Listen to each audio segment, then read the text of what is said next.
past. Get ready to stream the past right now. Let's see. In 0 seconds. In 0 seconds. In T minus 2 minutes. T plus 2 minutes, I mean. Let's see. Faces. Yes, there we are. All right. Something happened on the way to heaven. Between the 10 minutes that I tested the sound and us starting the stream. And Megalithic here said it was a driver dingetje. Exactly. It was a driver dingetje. So stuff like that happens now and again. We are archaeologists. It's not like we are like doing stuff with digital stuff at all. I mean, you're not like leading digital innovation. Oh no, I don't know what I'm talking about. I'm not a digital humanist or a human digitalist or whatever. Who we are is my good friend. You get to introduce yourself. Megalithic. Yes, and you have to sort of scoot over here. Oh wait, yes. is it the... Otherwise, you're not only ghostly, you're also half cut through. I'm also not really there. And my name, I am his good friend, I will just say. And my name is Angus, Dr. Random Mol. Krijn and Megalithic. Boom! And we are playing, once again, or once more, Anno 1800. Anno 1800, yes, for sure. And I think the best way to show people why we're playing Anno 1800 on a beautiful day in the summer is to just start playing it. And we've already identified 2 topics of debate for the coming 2 hours. But at the same time, I know that you are very eager to show off your colony. Yeah, so maybe it's a good thing to say to the viewers that we already started playing this game last week. Yes. And are now sort of continuing our previous playthrough. Yes. So also, I mean, for you viewers on YouTube, there's a video before that you could watch if you like this one. And it's really cool. And there's even going to be a video after this one that you could watch. Because we're doing this for 1 more week. And after that 1 week, you have conquered the world with your corporation. I don't think so, but we'll see how far we go. Alright, we'll see how far we'll get. I think actually last time we were not doing super hot. Because, right? Well, I mean, I thought we were, we lacked. I remember distinctly lacking steel. We lacked steel. So this is the goal for today, I guess. Attention to get some steel going. Some steel going. Going where? What are we looking at here? Okay, so the last time I think we had set the goal to ourselves to sort of capitalize on this island. Quite literally capitalize on this island. Exactly, that's why I chose. Because we are playing industrialist, capitalist, yeah, corporatist people. Erroneous value. Oh yes, erroneous value. That's us. Erroneous values, yes. But to settle on this island, we need steel, and we don't have any yet. It is not, as we said yesterday, that there's this entire big motherland country thing that we could probably just buy steel with from the 65,000 pounds and counting, or actually dollars and counting that we have. We need to make it ourselves. Yes, we need to make it ourselves. Probably our mother countries you grow up. You wanted to go and set out by yourself. You wanted to be all independent in your own house. Good luck with that. You're not going to get any steel from me, not even if you pay for it. So that's what happened. And our fellow competitors, the AI, they already have steel. Yep. So in that sense, we were not doing super hot. No, but for some reason, I think that the AI, especially in the beginning, sort of goes much quicker. Sort of to that's some sort of example or boundary or... Okay. I don't know. To give a little boost in the beginning. You feel that game... It's not my fault. That's what I'm saying. I'm sure it is not. I'm sure it's not your fault. All right. Okay, wait. So in order to get to the steel, access to the steel production chain, we need 300 workers. So 90 more workers. Yeah. So that's why I'm building houses at the moment. Oh yeah. So you happily build for a little bit, and I'll just watch you building. Last time we talked a little bit about sort of colonial city plans and layouts and things like that. Mm-hmm. And now in particular we are going to be talking a little bit about more like the production side of things, as well as, once again, of course, the social side of things. But so what So aside from apparently 90 more workers, what do we need for steel beams? Oh, I can't access the thing yet. I I think on top of my head we need an iron and a coal, iron mine and a coal, some sort of access to coal.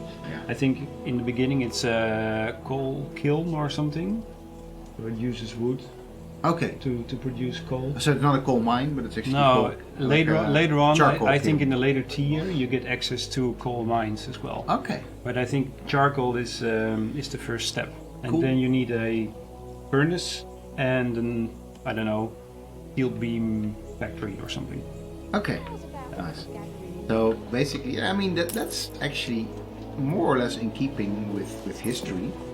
I would say is that before. I mean, we know coal, of course, as first of all a major contribution to CO2 emissions, carbon dioxide emissions, and a major contributor to the climate change that we're all living through. I don't care if you agree with me or not. If you do not agree with me, whatever. I don't care, as I said. But of course, before we were digging my coal from mines, I'm not even sure if there is an agreeing.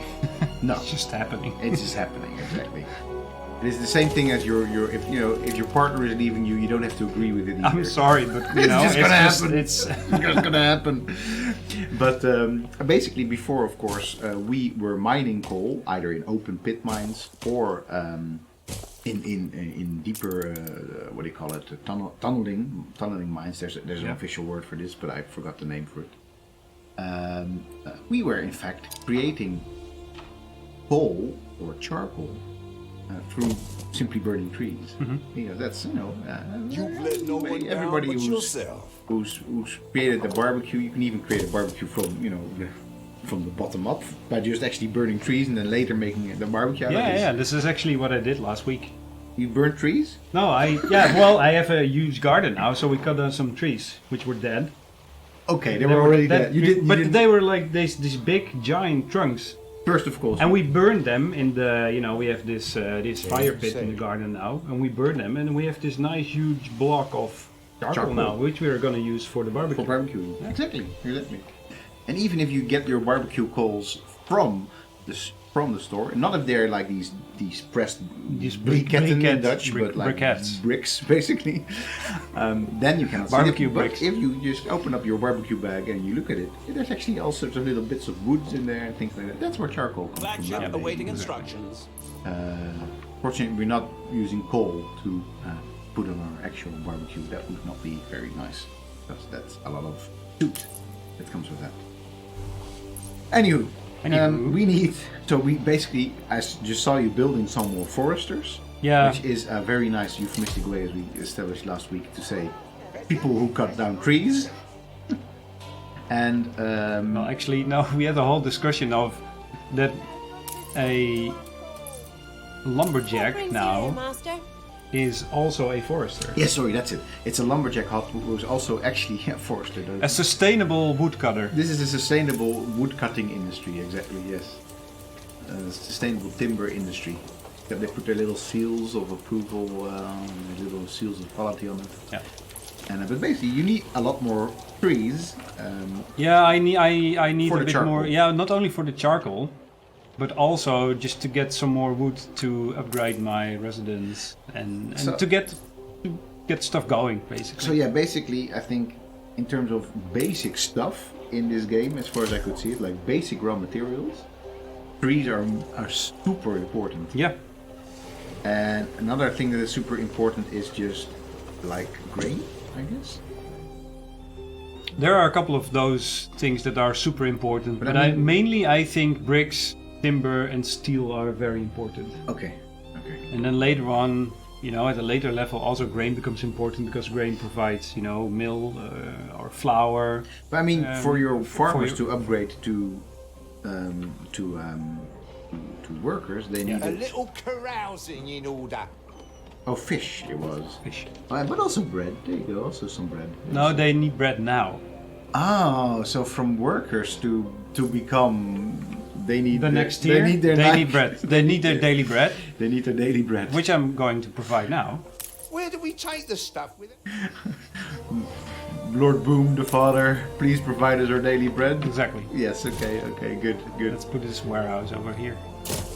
We have a bit more access. I see you. You really like. I mean, whenever I do building games like this, I just plunk down all my buildings like We've run out straight of on the road. cabins. Like boom. Just there's a road, have access to it. But you build these little tiny little man. driveways. I mean, it needs to look cool. Little driveway for the warehouse. Like it's a warehouse, man. Just I wonder how efficient this is. Right. Because they have to actually, this little, computerized Duderino with the car that's actually has to make a turn. Mm-hmm.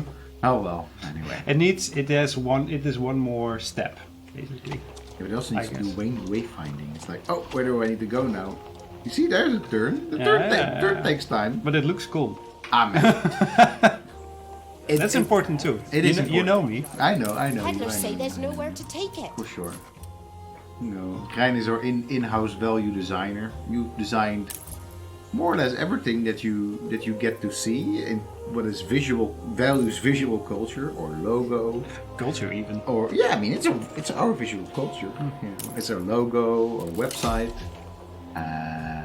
Any sort of extra logos that we have for conferences. What else did you design? Recently you designed a whole infographic about Assassin's Creed. Oh, right, yes. That's gonna be out soon. Spoilers. Spoiler alert. Soon there's gonna be, we're doing a review in Advances in Archaeological Practice on the Assassin's Creed series, which features, I think, the best timeline that has ever been made on Assassin's Creed. Epic timeline anyway. Oh, I think so. We shopped around before we actually decided that we were doing something like this. yeah. And there wasn't really any good timeline for the Assassin's Creed series. So, as soon as this paper's out, we're gonna put it We're out gonna there. plug it. And we're gonna make a t-shirt out of it. Oh, yes. The famous t-shirt idea. Yeah, I mean, that's something else that we need to. So you're building an iron mine there. Yeah, so we just reached the 300 worker Okay. population. Now we have access to 3 more production chains, and the first thing we're going to build is an iron mine. So we need an iron mine, a charcoal kiln, furnace. All right, you didn't even And have access to these other buildings before you had access to this chain. Exactly. Okay, so it wasn't that you could sort of prepare. No. Now it only now becomes available. And now I need to start to build the whole thing, basically. It's an interesting way of going about it, of course, because it sort of twists it around. Because I mean, It twists what around? that you first have to sort of be allowed to make these things before you're allowed to even make the buildings. Okay. I mean, of course, there's no need literally in game for the buildings if you cannot make the final product. But at the same time, it seems a bit weird. I mean, because you could, for example, say an iron mine. I already know how to make this. Mm-hmm. Yeah, okay, I see what you mean. On the other hand, why not or something? No, sure. But it Because- just also, of course, I mean, it works for the context of this game. But when we're talking about operational chains, it doesn't have to be the case that the iron mine is literally connected in place and in time to. Basically, what I'm trying to say is there were iron mines way before there was anything like a steel bar. Yeah, that's true. So it just seems a bit weird. Anyway, I get it all from a game design perspective. It's purely from obviously, but this is the whole discussion, right, of this game. That is why certain things are locked behind certain tiers or. Yeah. No. So I understand it from a game design perspective. Do you though? Because I remember last time that you didn't really agree. No, on some I don't things. really. I don't. So I find it a bit of a gating Yes. progression. To me, is always in a you have to have X many workers. I'm in confident particular, it's ready to go. Is just it feels a bit weird to me. Who says I cannot? I mean, maybe I can buy an iron mine. I'm not doing anything with the iron because there's no ship coming to pick it up. There's nothing. I mean, you know, there's nothing happening with the iron. But I can, why not simply allow me to build an iron mine and let's just do this? Yeah, this is the discussion we had last time. I think the whole premise of this game is that it gives you like this long-term goals you can work towards, medium-term goals, and like a gazillion short-term goals. Like, I need 300 workers to access this, and then with this I can access this and this and this. And this is the whole. Yeah, but I'm just a bit because you said we were gonna play sandbox, and I was just a bit Fair enough. surprised that even in sandbox, Yeah. this was sort of part of the game. Yeah. I mean, I can see it in a campaign setting, or even something that's sort of like I don't know, sort of a mix between a campaign without a story, basically, was I'm trying to say, and a sandbox. Yeah. But in sandbox, I just say you could just build everything. I mean, Maybe it should have been called free play or something then. yeah, something like that. That to Okay, me okay, is- okay. These are That good makes times. sense. Yeah, and Could even they then, be just from my even own better? sort of way that I like, workers are free with puzzle. A puzzle quest. Are you up for it? Said no 19th century workman ever. I've got a puzzle sir. quest for you. Hello, sir, provider of our daily bread. We've got a puzzle quest for you. All right, let's do a puzzle quest. Grease Let's the do it. wheels, governor. He's glad. Grease the wheels, governor. Okay. Grease. What are they doing, by the way, over there on that little? Are they waiting for the result of the puzzle quest? Yeah, they're sort of gathering. It's a gatherment. Well, it's A gathering. A gathering. A magical gathering. Yeah. So what is the puzzle quest about then? Well, you have to click on a building. That's usually the case. Oh wait. So he just that's And the hint? is grease the wheels. Yes. Oh lord. Okay, so what is okay? I like that. It's a fun mechanic. It has nothing to do with anything historical, but it's a fun mechanic. So, what is Wait, this is something else, I think. yeah? So actually, there's I can't find the Fitting for new quest anymore. I accepted it though. maybe it is about the lone rioter though. Now we have to find and collect Old Harold. Is this him? He's a happy worker, another happy worker. So wait, what is grease the wheels for sort of hint? Grease the wheels. What thing here could grease our wheels? I don't know.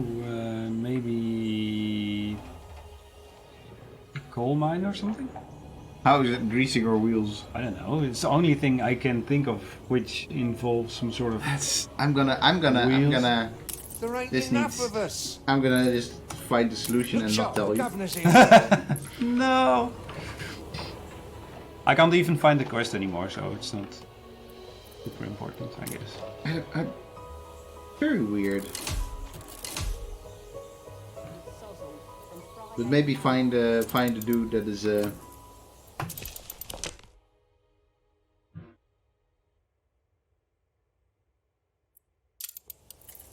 most people prefer to play to locate clickable entities. Sort of where's Wally? It's made easy for Why fire. not this No, I house think will fall into the the quest void? is that you just have to find and collect Old Harold, because that's what he's doing actually.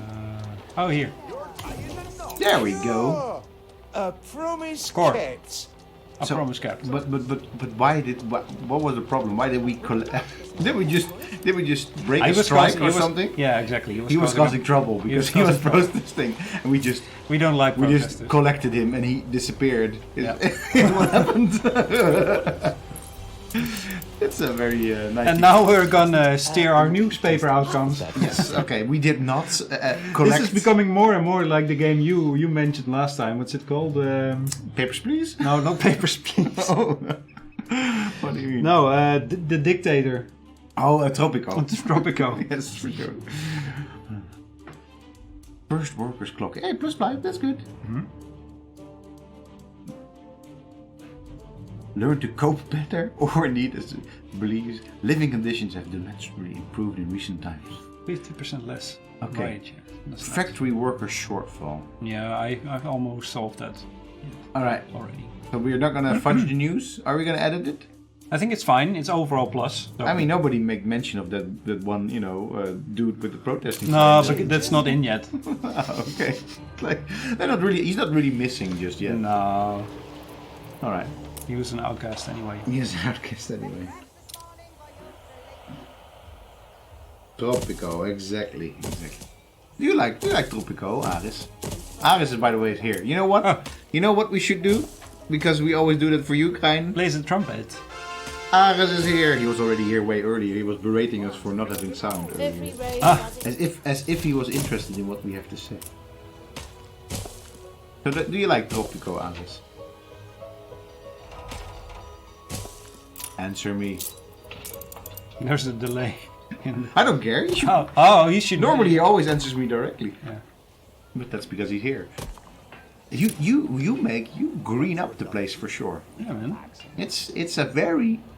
It's probably the greenest colonial town I've ever, or like 19th century town I've ever sort of visited. I mean, I guess no. I mean, there were certain 19th century towns that were very green, but there were elitist towns, not like worker towns like the one you're doing. So very good, very good. Thank you, mister. Of course, you know, when real progress comes, you're gonna just knock down all the buildings and knock down all the trees. And Let's see we about are that. not paying attention. Oh, he doesn't. You don't like Tropico. But there's lots of people in there with beautiful beards. I do like myself a bit of Tropico just because it is so absolutely ridiculous. That's definitely so I don't know if Tropico is much of a reference material for this, but that's definitely for me a difference. But in a game that is, I mean, this is sort of toying with realism, at least in its graphics. It's trying to. It's definitely not. I mean, maybe it's a little bit tongue in cheek, but it's I don't know really what they're going for. I think it's a bit. Well, I mean, actually, it's a bit like Ubisoft is always doing. It's both realistic and very Not. peaceful and non-conflict based, or at least positive. Or because of course there are some Ubisoft games that are very conflict based, but Yeah. plenty, but not sort of problematic conflict based. Yeah. But I mean, Tropico is just problematic from the outside onwards. It creates a sense of I mean, you're just there. authenticity. You're not authenticity at all. No, Tropico. it creates a sense of authenticity. No, it creates a sense of this is all tongue in cheek. This is all. Oh, you mean Tropico? I thought you were This, talking no, about. this creates a sense of Yeah, authenticity. In its graphics and all of it. Tropico, you just land. It's like, hey, you're a dictator. Yeah, it's fun from the outset. Yeah, it's whether it's fun or not. That's another discussion, of course. But it's supposed to be humorous from the outset. Well, that's what I meant. And of course, in every single line of humor, there's always like a kernel of truth. So, in fact, tropical places, island places, aka the Caribbean, did have their fair share of dictators, and did have their fair share of multi-political processes and colonial extortion, clearly. But all of it is put in such a sense that it is meant to be played with. I do wonder how games, for example, like Tropico, translate as a fun experience in places that are actually had recent struggles with that. So people in the Caribbean, do they like playing Tropico? Interesting. I would wonder. I wouldn't know. I mean, for us, this can all be fun and games, quite literally, because you know we didn't suffer under a horrible dictator like Batista or other horrible people like that, or you know, you would say even the Castro regime in Cuba. So we can sort of laugh about this, but other people maybe not. Anywho, this game clearly is. I mean, I like it actually from up top like this. It's So, I can explain a little bit more about what I'm going to do now. Usually, in this game, this is sort of the stage that your city gets expanded, and you need to start sort of planning on which direction you're going to build the city or going to evolve the city. How important is it that, because I mean I've seen you putting things close together the whole time. How important is that parts of the operational chain are close together? For example, if you've got an iron mine over there and you're going to build that's a furnace, right? This is the furnace. Yes, and so what's that? Sorry? This is a steelworks. That's a steelworks, okay. Yeah. So how important is that those two things are? Is it just easy that they're close together, or if the steelworks would be all the way across town, it would not work because it takes a long time for them to bring the stuff there, or would it not even get the stuff? How does it work in a game like this? In this game?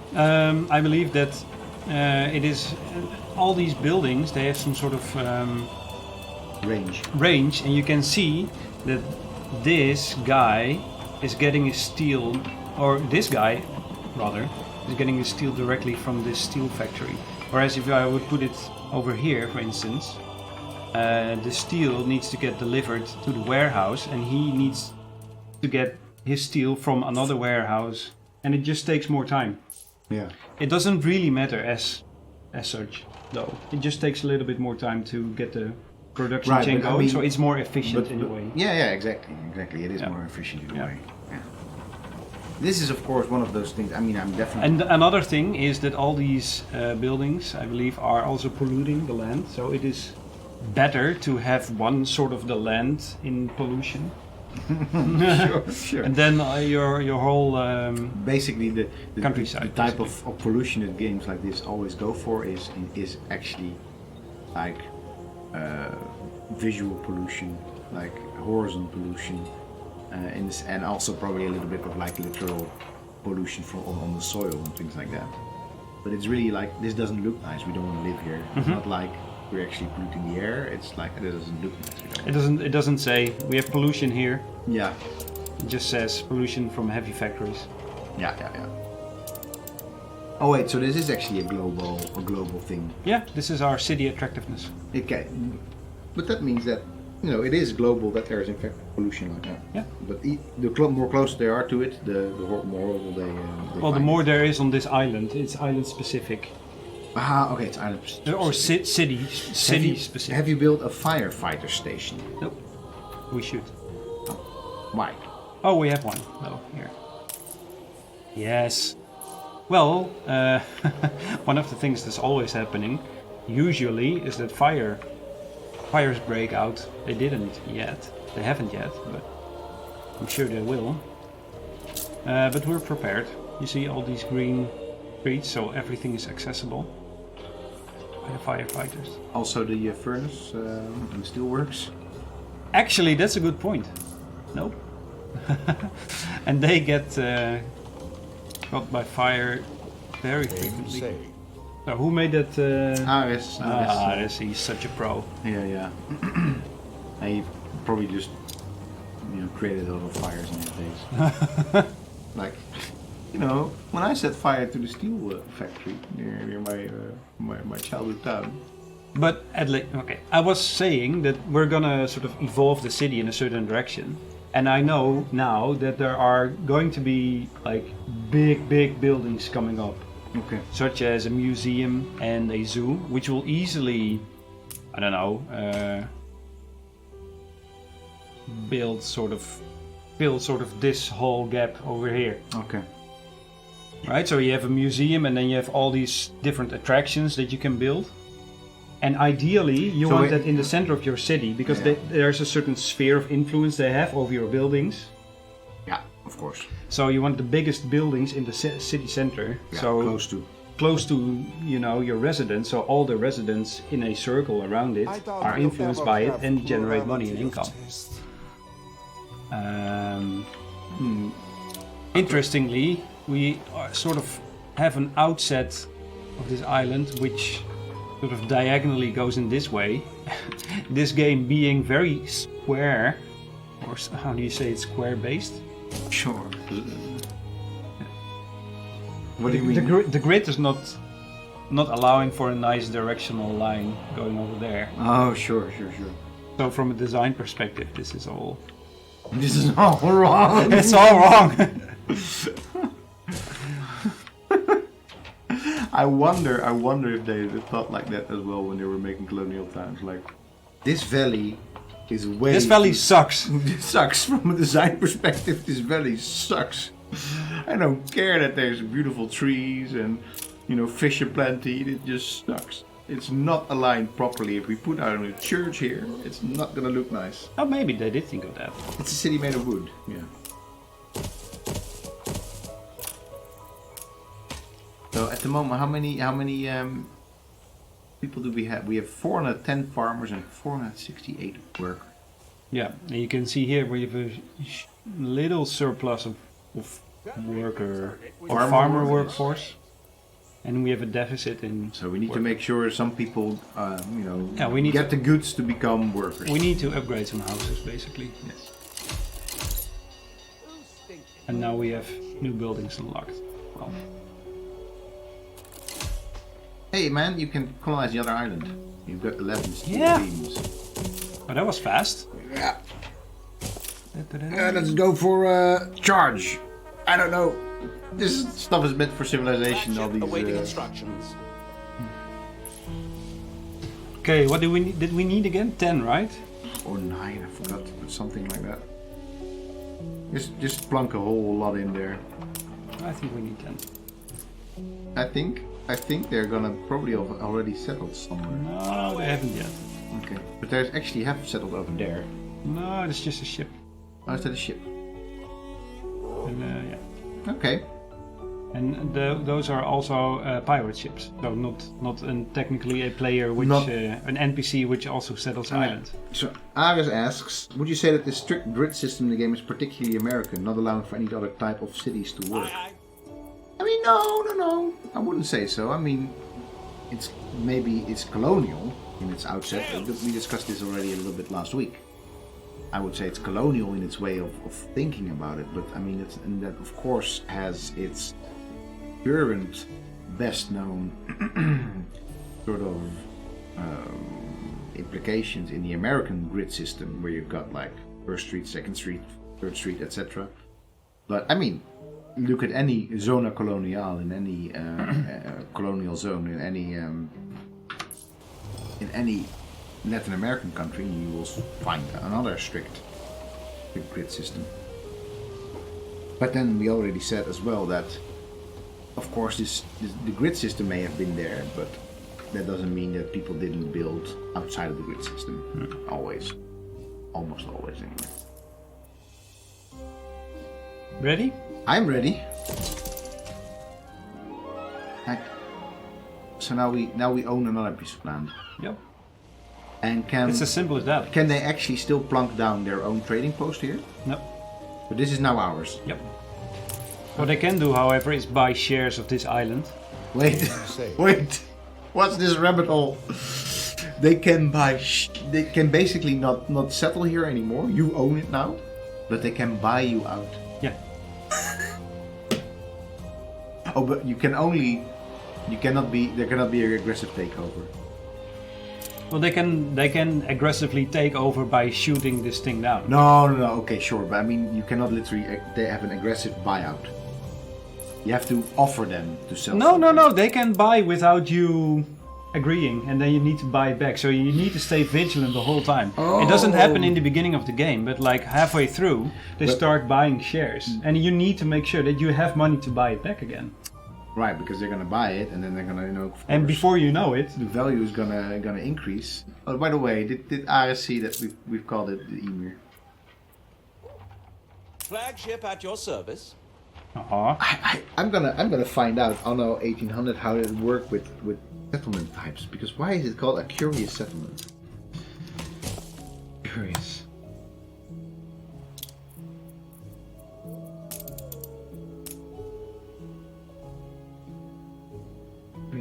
Well, Ceres is dead. Oh dear. I don't know. I don't know why. I really want to know why they called it a curious settlement. yeah, Like, why not quaint? Why not non-Euclidean? Because it is Euclidean. maybe it also becomes quaint in a way, in a certain moment. Basically, Can't you look that up? I don't It's know. like city status, I guess. Sure. I think I've seen quaint as well in my own playthrough. Ah, okay. So it's attractiveness, actually. Ah, Apparently. Okay. Ah. So, This curious. is sad. Peculiarity can be attractive. So if it's 250, whatever you call it, harpy points. Harp points. It is so glamorous, impeccable, grand, superior, exquisite. But the other way around, it's going to be quaint, That's horror, actually worse than curious. Fair. A place at least one person doesn't absolutely hate.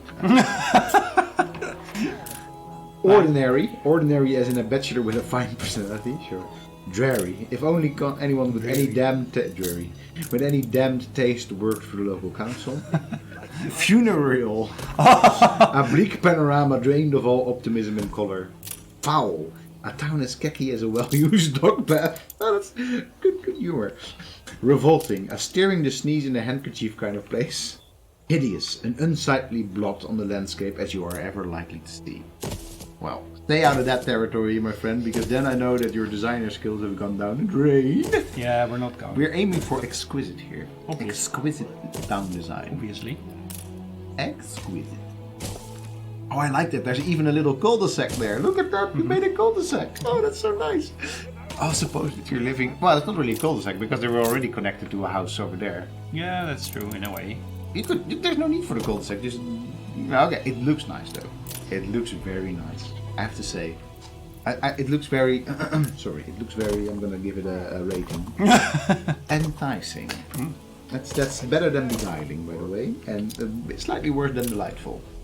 According to this game. This is a very interesting standard of aesthetics.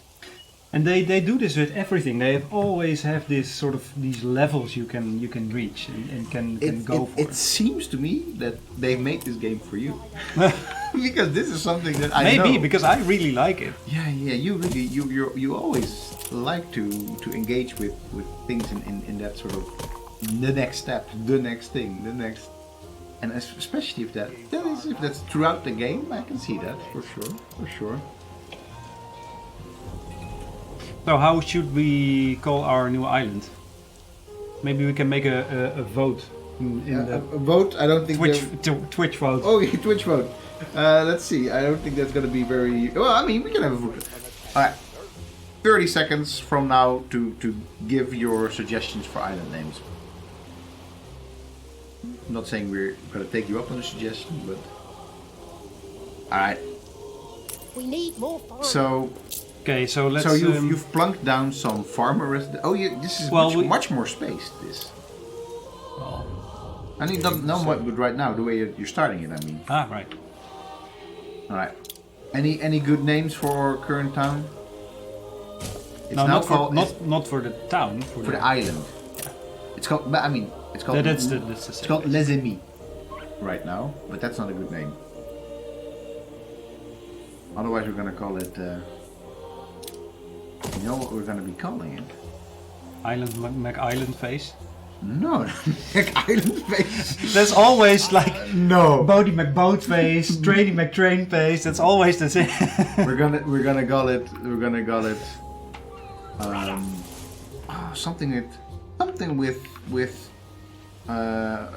Something with operational chain.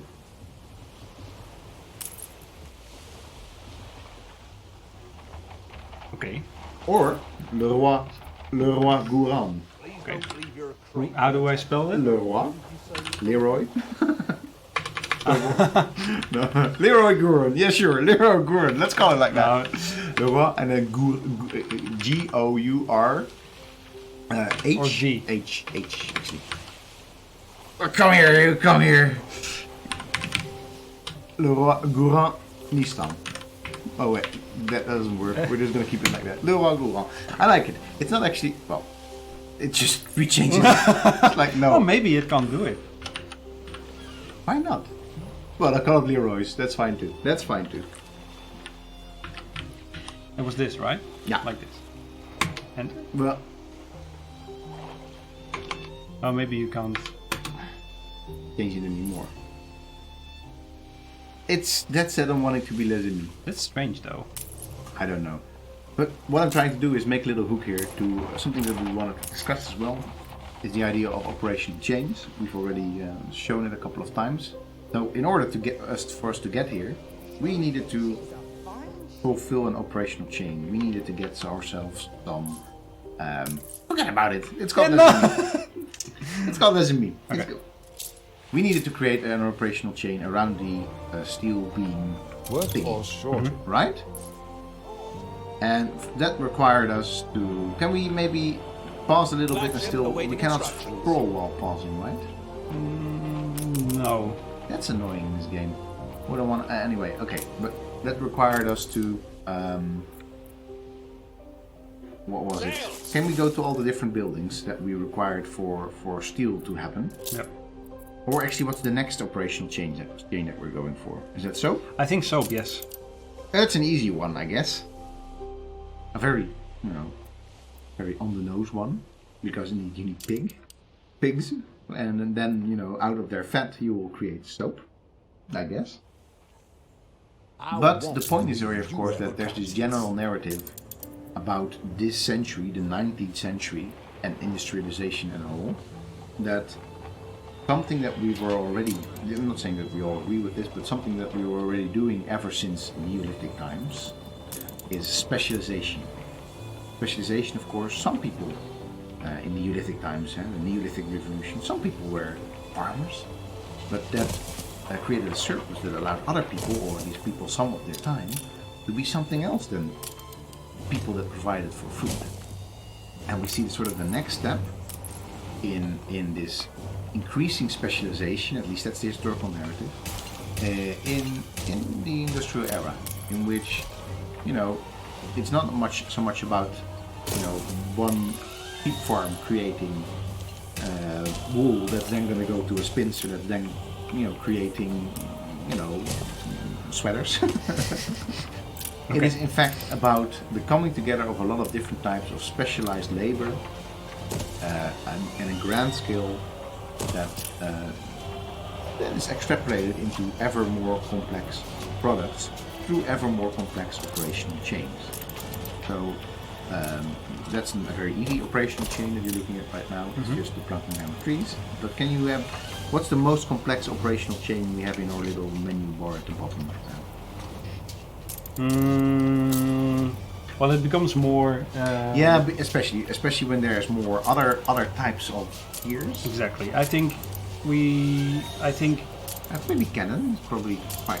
Perhaps this one, 2 in 1 in 1, or Well, 1 you in can already 1. see. So if you actually compare this to farmers, operational chain, it's like It's 1 on 1. 1-on-1 basically. Yeah. That's the way we used to do things, and then all of a sudden we had specialized labor force, people that weren't just being farmers all the time, and they were actually coming together in the different specializations to create these ever more complex products. That's the great narrative of why, aside from machinization, so the ability to use machines to create a lot more products for no complaints. than human hands by themselves could ever done. But that is in particular the let's call it the economic innovation of the industrial era is labor force specialization, and then of course the technological innovation supposedly is machinization. And I think that's quite interesting in that this game is entirely built, as you let me understand it anyway, on these operational chains. Yeah. Exactly. It is really about interlacing raw materials into finished goods, and through that build ever larger cities. Yeah. And of course, even because you need to do that at some point, as you told me, maybe we'll even hit that phase during these 3 streams. You actually have to go out to the new world and... In fact, I think soon we will be soon we will able to do that. able to do that. Yeah. Well, we are able to do that, but we need to fix some problems first. This is basically what the game is all about: fixing problems, and you never get to the things you actually want to do. Sure. It's like owning a house or something. Sure. So, actually, just a side note: they're not sharing workers then these two towns. No, but interestingly, and this is a new game mechanic, I think, in Anno 1800, is that later on, I think from engineers onwards, you can build a workers' dock. So if you build a dock on one island and on the other hand, the workforces are shared. So that's a really cool feature, I think. It's interesting. It's also, I'm going to say once again, it's a political argument. It's a political argument in the sense that before we had reset engineers and investors, there wasn't any commuter stock. Well, not even commuters. We're talking about inter-island migration, a mobile workforce. So the idea is, I'm not saying that it is not right, that it's not true, because of course that's very much how our societies nowadays work as well. Is that you see people which are generally regarded as the engineers of society and the investors. They travel all over the world to fix problems all over the world, while the workers and the farmers they put and just sort of hang around in their local area, not traveling to and from, which is of course also something that is not true at all, because in fact farmers and are part of a global industry in which the farmers themselves also often and frequently travel to other places to just look at innovations and do stuff like that. Yep. That's at least very much the way that we still can think about it. So that's interesting. That it's of course it's one of those things that is actually a game element, an element of play that allows you to gauge certain things and certain solutions to certain problems. But it is inherent. It is an inherent. It is connotation. It is an inherent connotation about. We don't need you to travel back and from to do farming on your own. On your own, basically. We need you to travel back and from if you're an engineer, know, because then your skills are in demand over there as well as here. It's a very interesting view of things. So that's the new world, right? Yeah, but at a certain point, there's also a quest, and I'm not sure when it comes, because I think when I played this for the first time, the quest was already there, that you can make a first venture, basically, into the new lands, but it isn't here. Okay. Maybe you can look up when it comes, because I'm actually looking forward to it. All right. Game saved. Maybe it comes at a certain, I don't know, population level or something.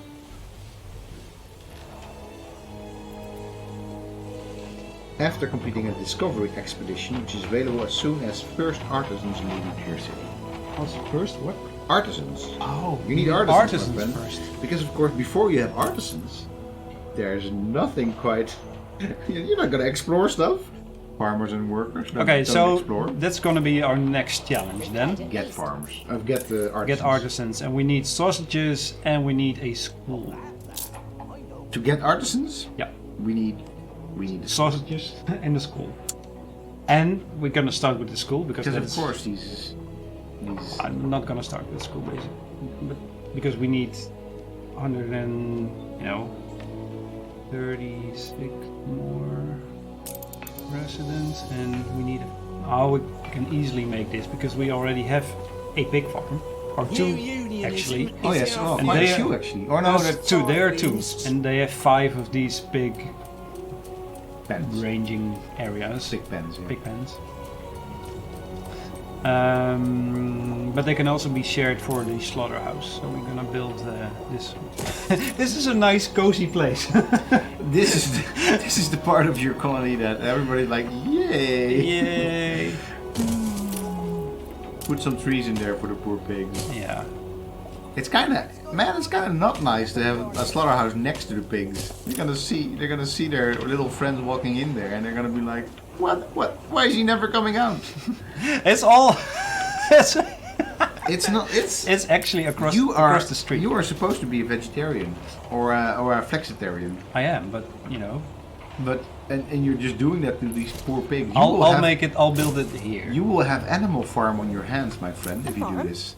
Yeah. It's like this will be the rise of the political pig.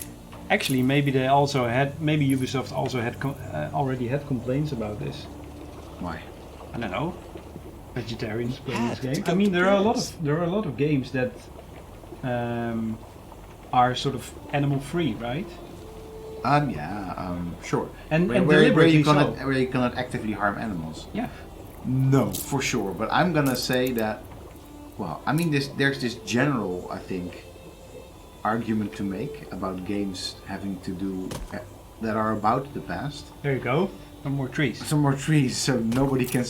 You are doing exactly what they are doing in actual big farms in the bio industry.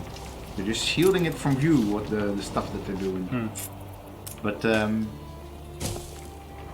gonna say that it will be a very big bunch of bullshit if you would take meat eating out of a historical game. Yeah.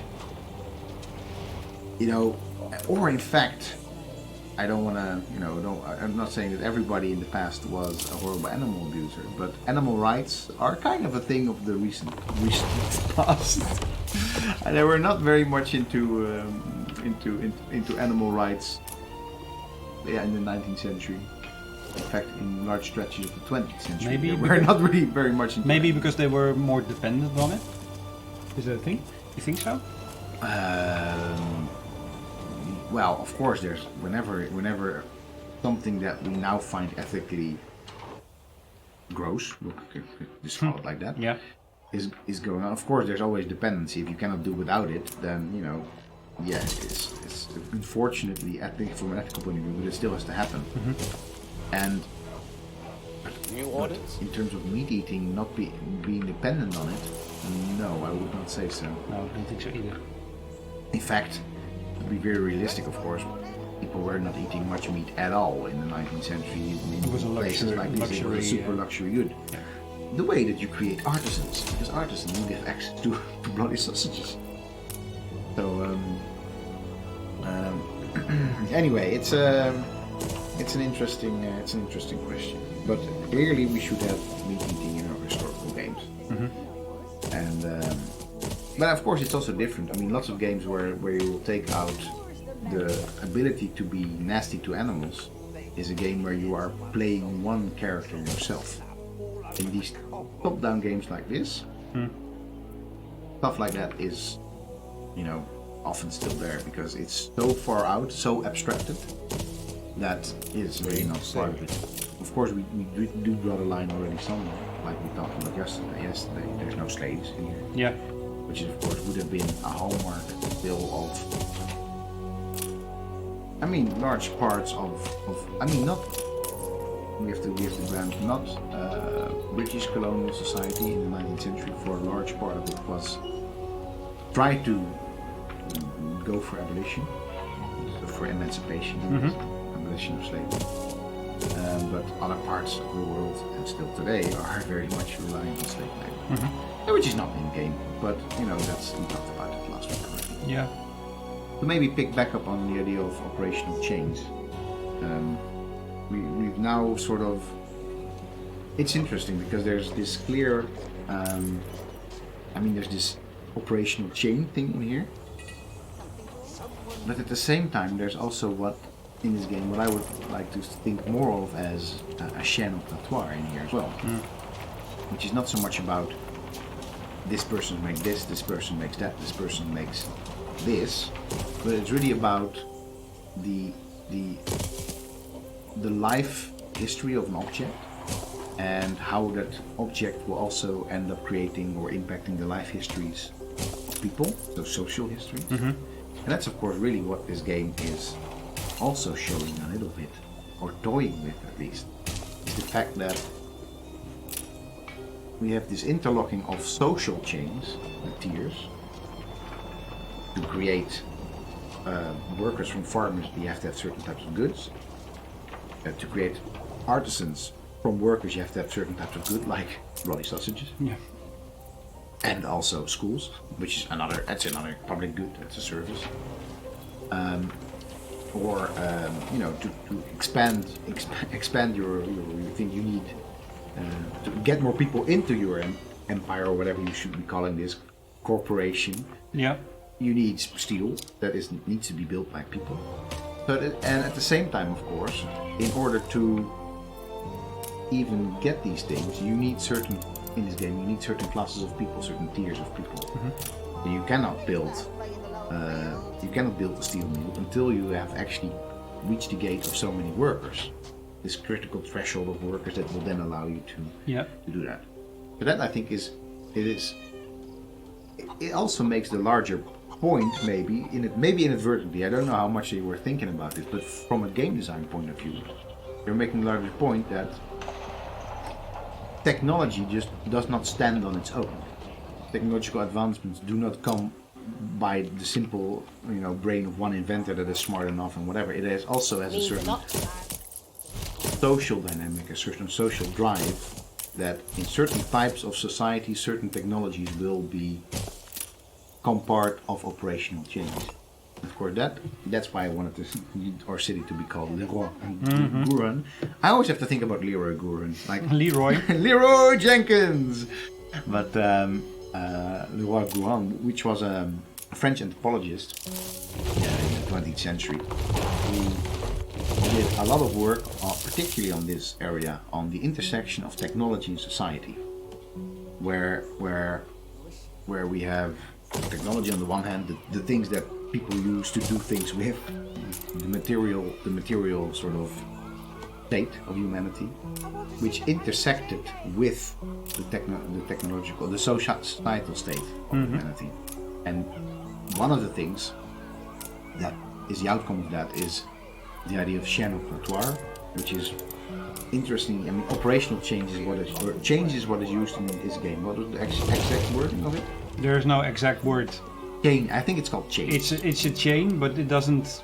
Oh, here, production chain. Production chains are used. So not So chain it's not operatoire. Yes, exactly. So you can use operational chain as well in English, but in particular in anthropology, in archaeological writings, you will often see simply the French concept because it does encapsulate a lot more of the societal Integration? the societal phenomena that come together with technological production.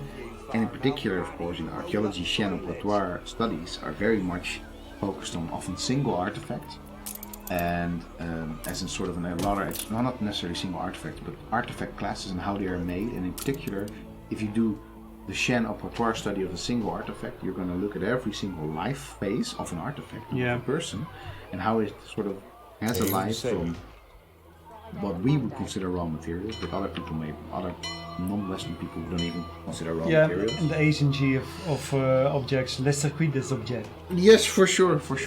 Object agency as well. And even if object agency doesn't really come into it in certain cases, then it's still about what things did people do to objects at certain points in that object's life. Yep. So how was it made, of course, but also how it was used, how it was maybe repaired or repurposed for another use. Exactly. And in the end, how it was. This is basically what archaeology is built on. It has become For a big part. It has become more and more important to the general understanding of material culture. Yeah. Where, I mean, what archaeology is based on in the beginning is not on chaîne operatoire ideas of chaîne operatoires. It is based on stylistic ideas about culture, about objects, about the cultural histories of it, how these objects fitted into larger cultural complexes. But more and more, especially as part of the what we call post-processual wave in archaeology, it has become more about what people do with objects, and now even a bit more recently what objects do with us. Yeah, and also getting back at the sort of artisan level, craftsmanship is becoming more and more important. Craftsmanship is definitely that. Well, I mean, I would say it sort of a retro. Yeah. It hasn't. It's not becoming more and more important anymore. I think it's sort of seen. It's now an established part of archaeology. It's not like more. It's just. I think it has plateaued in terms of the interesting studies that we get to do with that. Is there anything like that in heritage studies? The idea of a chaîne operatoire, like the life use of the life history of a monument, for example. Is there anything like that? Because that's always interesting to me. That in heritage studies, there are potentially archaeological concepts that you could use that are never really introduced very much.